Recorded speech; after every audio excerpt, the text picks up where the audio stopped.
प्रिय दर्शकों, हाजिर हूं मैं शनि के नक्षत्र का प्रभाव आपको समझाने के लिए। प्रिय दर्शकों, पूर्व में हमने बेहद कार्यक्रम जाने राशि से संबंधित, नक्षत्रों से संबंधित, लेकिन बीच बीच में मैं कुछ नक्षत्रों से संबंधित ऐसे ज्योतिषीय सूत्र आपको बताता रहूंगा, ऐसी बातें आपको बताता रहूंगा जो आपके बेहद काम आने वाली। शायद आपको यह नहीं पता होगा कि आपके देवगुरु बृहस्पति किस नक्षत्र में बैठे हुए हैं।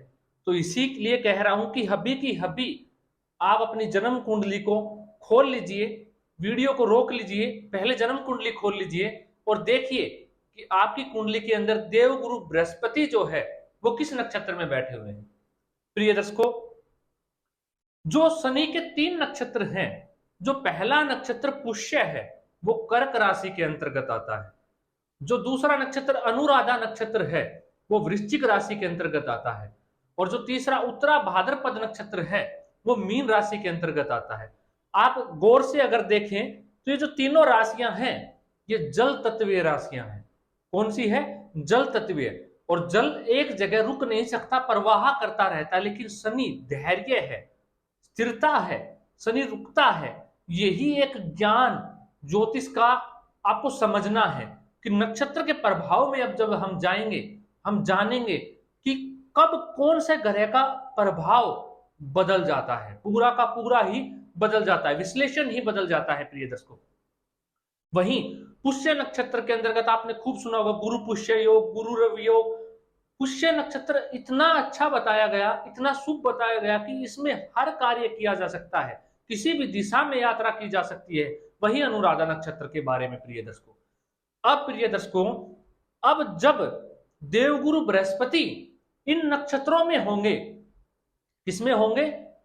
पुष्य नक्षत्र, अनुराधा नक्षत्र या उत्तरा भाद्रपद नक्षत्र में जब देवगुरु बृहस्पति जाके बैठ जाएंगे नक्षत्रों में, तो ऐसा जातक युग परिवर्तन लाने वाला, युग परिवर्तन करने वाला होगा, बेहद श्रेष्ठ होगा, समाज में मान सम्मान पर प्रतिष्ठा हासिल करने वाला होगा। शनि आप जानते हैं क्या है?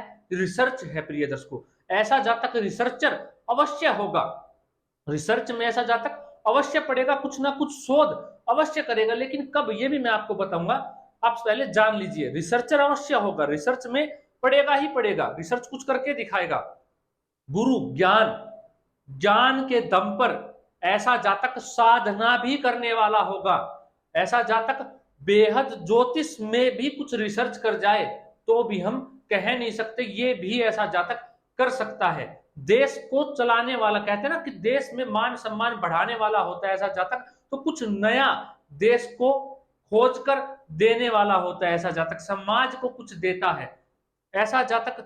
ज्योतिष में पूर्व जन्म में कोई साधना ऐसा जातक किए हुए होता है, जो वो इस जन्म में भी अगर साधना करने लग जाए या ज्योतिष के फील्ड में आ जाए या ज्योतिष को समझना शुरू कर दे तो कुछ ना कुछ रिसर्च या वहां से भी ऐसा जातक कुछ ना कुछ निकाल ही लेगा।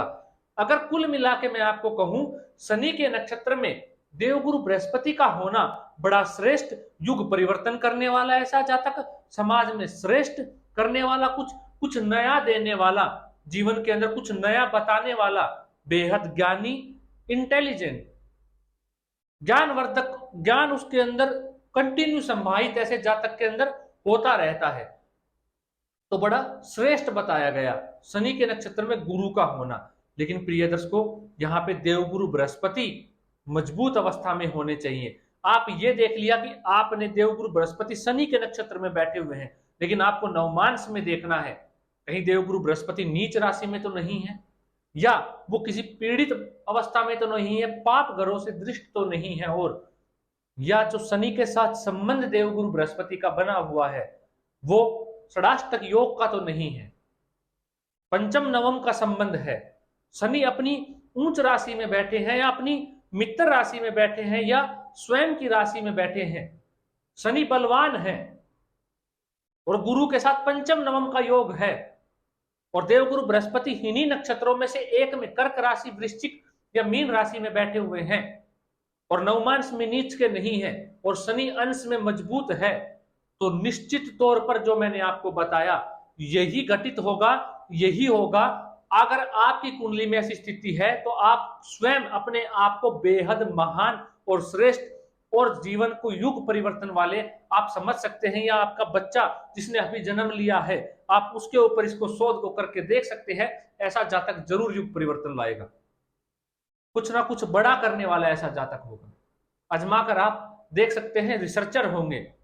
प्रिय दर्शकों, पहले मैंने सूर्य से संबंधित ये कार्यक्रम आपको बताया था, अगर देवगुरु बृहस्पति सूर्य के नक्षत्र में हो तो क्या प्रभाव देते हैं। आज हमने शनि के नक्षत्र में देवगुरु बृहस्पति का प्रभाव जाना।